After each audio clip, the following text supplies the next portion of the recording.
Employee engagement is such a critical, important part of your business, whether or not you're an enterprise business or a two, three, four-man small business enterprise. That's me.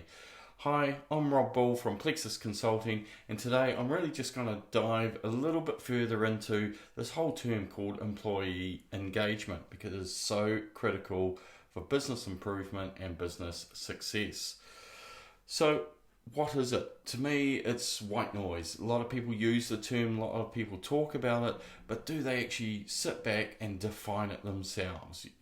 We can go and have a look at definitions. Employee engagement can mean about people feeling passionate, committed to the organisation, to their job, so that they feel that they can also put discretionary effort into their work. So that's a kind of a formal definition of employee engagement. But what do you define it as? Step back again and just pause with your leadership team or yourself or your business advisor, whoever you feel is the most appropriate, and actually start defining it yourself.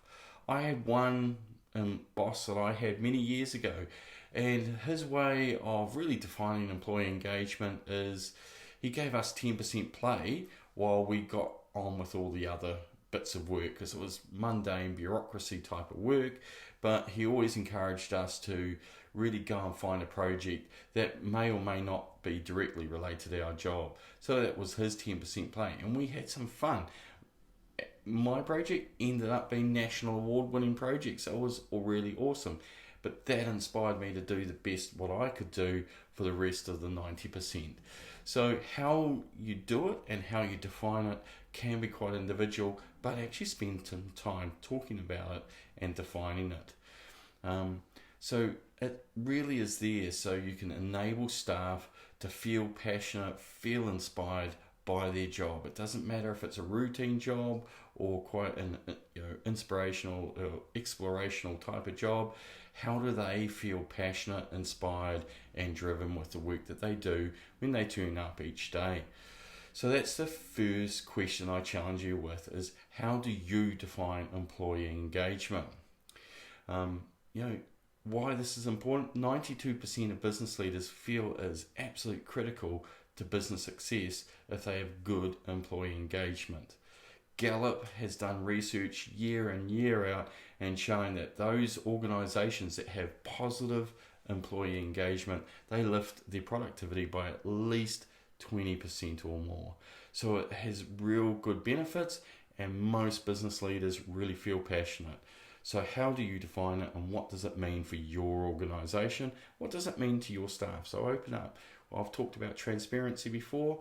This is a great example of going out to your team members and talking about it and asking what they feel it means as well. So with that definition, do you have it engaged into or incorporate it into your business, your corporate strategy? If it's not in there, you can't be measuring it, then you can't be doing anything about it. It doesn't become a live topic in the leadership room, in the boardroom, wherever it's important to have those conversations. So define it, measure where you want to be with employee engagement. It's not satisfaction. They can be two different things. I won't go into too much detail today, but really it's about engagement, not satisfaction. So look at how you can go and measure it, set some goals, put it into your business plan, and then you have to put actions to it. So the first question is, how do you define employee engagement? And then once you've got that, how do you measure it, and how do you put it into your strategic plan, your annual plan, whatever you call it? Then the next question is, are you prepared for the long game? Like continuous improvement, like lifting up your productivity, like lean thinking, all the stuff that I do, this is all long game stuff. It's got to be embedded into the DNA of your organisation. So that means it can't be done in a week. It's not a fixed term project. This is something that you set and do long term. It becomes part of what you do. It becomes part of your business DNA. So really, before you start it, don't do false starts if you can help get away with it. Really be prepared, get the leadership team talking about it, and get ready for the long game about improving employee relationships, employee engagements, right? And it will go up and down, but it's the long game. Look at issues and barriers such as bureaucracy, lack of clarity. These are all factors that really just diminish that engagement. So if I'm a staff member, I'm turning up, I don't know what the leadership team's doing, or other teams have got secret meetings going on, that really decreases the passion I have, the feeling of engagement, and so that I don't do any discretionary work. So really look at how you're being clear and have clarity in the business, have transparency about what's going on. We're all adults, so we can take information. If I don't need to be involved, that's cool, but at least it's nice to be told what's going on. So having that true north, these are all things that we've talked about before. Having good relationships, and this isn't about everyone going off to the pub Friday and having good, jovial time together, but just build up trusting and positive working relationships, because the adverse obviously diminishes engagement. Because if you really don't like the people that you've got on board and they're not helping shift the organisation forward, are they the right people to have on the bus? So employee relationships are massive for engagement, so really look at that. Also talk, certainly over the last 12, 18 months around work-life balance, the work from home things. It's working for some people, it's not working for others. So how do you get that right? Keep talking about it. It goes back to clarity again. If you've got it on as a measure, then you're always seeing where you're at, and also asking your team. So that constant engagement. But have you got that work balance, that life balance right? And just keep asking your team members about that, because some weeks it will be on, some weeks it's not. So really just engage for engagement, right? The other one around lack of clarity is having poor decision making, slow decision making. It might be that you've made decisions but you haven't communicated or haven't been transparent about it. As a leadership team, you need to really fine tune, sharpen your engagement around decision making. Because once everyone understands why a decision's made, or that a decision has in fact been made, then it just helps clear the air and everyone understand what is going on. So those are the factors around some of that impact on employee engagement. The other one really is personal alignment to the organisation. Sounds really simple, sounds logical, but you're looking even down to your personal development plan. How does that align with the organisational direction, your strategic plan? So do personal development plans align with the strategic goals and objectives of the organisation?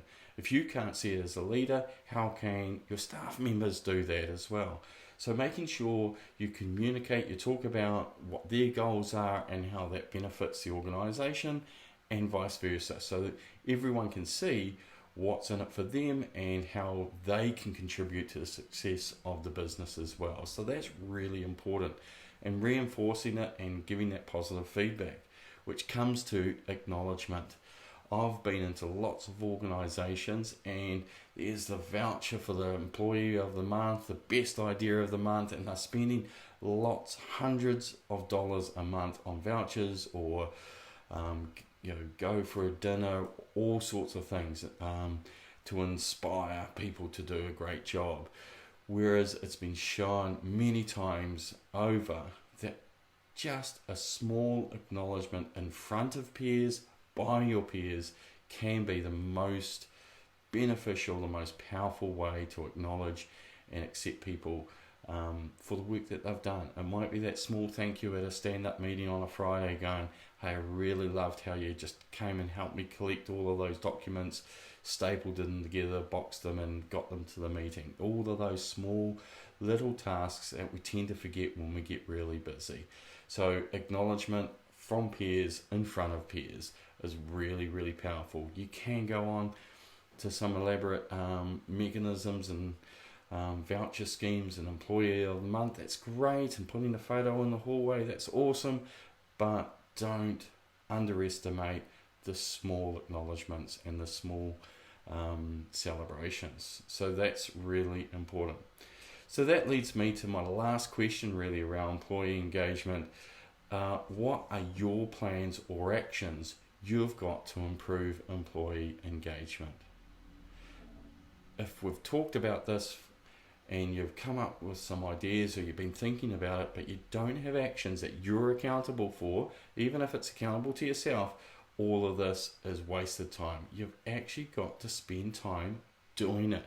You can't suddenly put a barbecue on for the team, give them a few beers, have a few laughs, and expect magical results. This has got to be a long-term plan that you're implementing each week, consciously putting in effort, putting time aside. It might be telling the client or a supplier, no, I can't meet with you Friday at 1 o'clock because I'm doing some other important work. And that important work might be doing tasks that you know will benefit your employee engagement. So in summary, there's 3 questions I want to ask you. How do you define employee engagement? Are you prepared for the long game? And what actions have you got in place that you are going to work on each week, each day to improve employee engagement? It is really critical. It's a keystone of business success, business improvement, is getting that engagement. So that's me for today. Rob Bull from Plexus Consulting. I'm your lean guy, I'm the Lego Serious Play guy, and it's all about respecting people and making sure that your whole team's engaged so you can be an awesome business. Thank you for listening, and we'll talk again later.